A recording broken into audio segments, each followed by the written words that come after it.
Algumas experiências marcam a vida da gente de forma profunda, principalmente aquelas que desafiam a lógica ou o que acreditamos ser o real. O que vou contar aconteceu há alguns anos, e até hoje, penso nisso como um daqueles momentos em que você não sabe ao certo se foi sonho, alucinação ou algo mais sinistro. Tudo começou quando fui passar um dia na roça do meu sogro.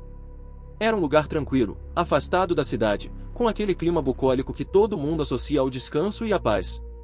O dia transcorreu normalmente, comida boa, conversa jogada fora, nada de anormal. Mas, à noite, cometi um erro clássico. Comi demais e fui direto me deitar. Não recomendo a ninguém fazer isso. Quem já teve episódios de paralisia do sono vai entender bem o que vem a seguir. Logo que me deitei, senti aquele peso familiar no corpo.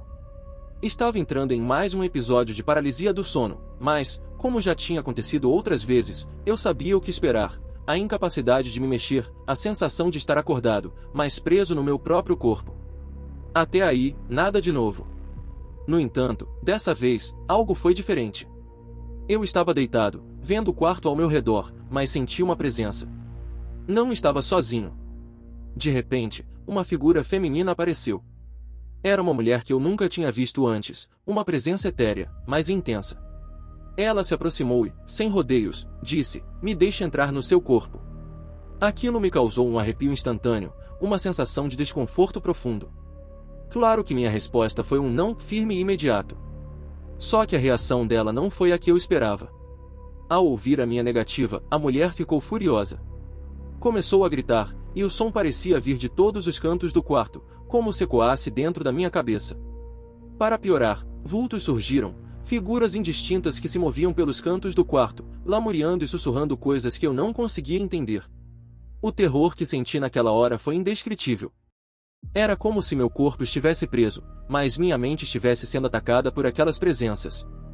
Sabendo que estava em um episódio de paralisia do sono, tentei a única coisa que me parecia lógica: forçar meu corpo a se mover, cair da cama, fazer qualquer coisa para acordar de verdade.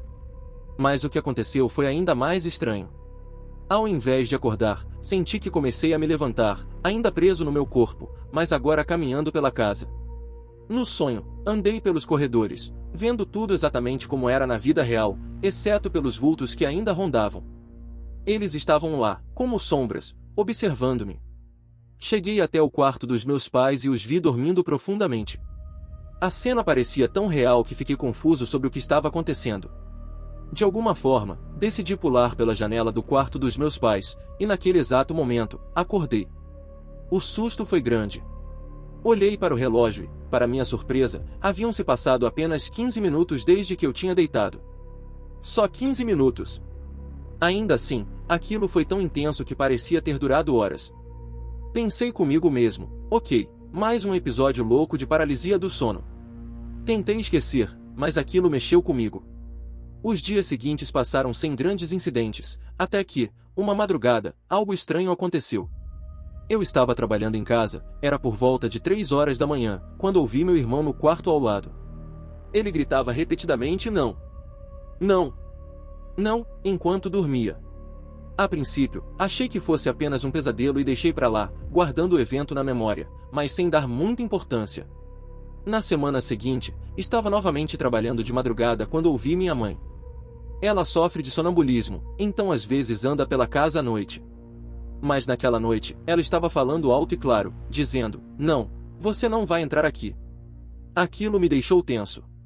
A combinação do que aconteceu com meu irmão e agora com minha mãe começou a me deixar desconfortável. No dia seguinte, resolvi perguntar à minha mãe se ela se lembrava de ter andado pela casa e do que tinha sonhado. Ela me contou que sonhou com uma menina molhada que estava tentando entrar na nossa casa. Aquilo me arrepiou, mas o que realmente me gelou a espinha foi quando meu irmão, ouvindo a conversa, comentou que ele também tinha sonhado com algo parecido.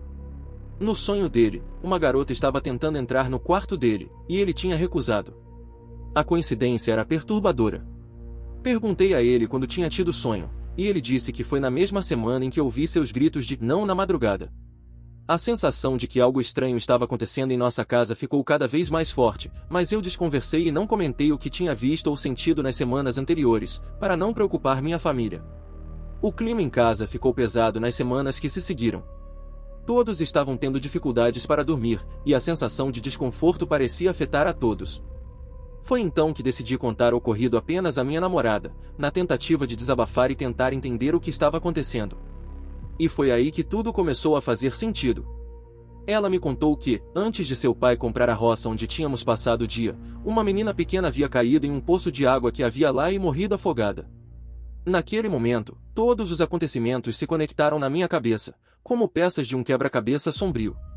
O pedido para entrar no meu corpo, a figura feminina, os sonhos do meu irmão e da minha mãe, tudo parecia estar relacionado àquela história trágica. Contei parte da história para minha mãe, sem mencionar a menina afogada, e ela, sendo muito religiosa, começou a rezar intensamente em casa. Com o tempo, as coisas começaram a se acalmar. A sensação de opressão diminuiu, e todos voltaram a dormir melhor. Só que, alguns dias depois, minha mãe conversava com nossa vizinha, e ela comentou algo que nos fez repensar tudo novamente. A vizinha disse que seu irmão não estava conseguindo dormir direito nas últimas noites, porque, quando deitava, ouvia pessoas fazendo barulho e se movendo ao redor da cama. Minha mãe passou as rezas para a vizinha, e, depois, veio me contar. Até hoje, não sei ao certo o que aconteceu durante aquelas semanas. Parte de mim ainda tenta racionalizar tudo, mas outra parte não consegue deixar de sentir um frio na espinha ao lembrar de cada detalhe. Mesmo que tenha sido uma grande viagem, como eu gosto de pensar, uma coisa é certa, foi a experiência mais assustadora que já vivi.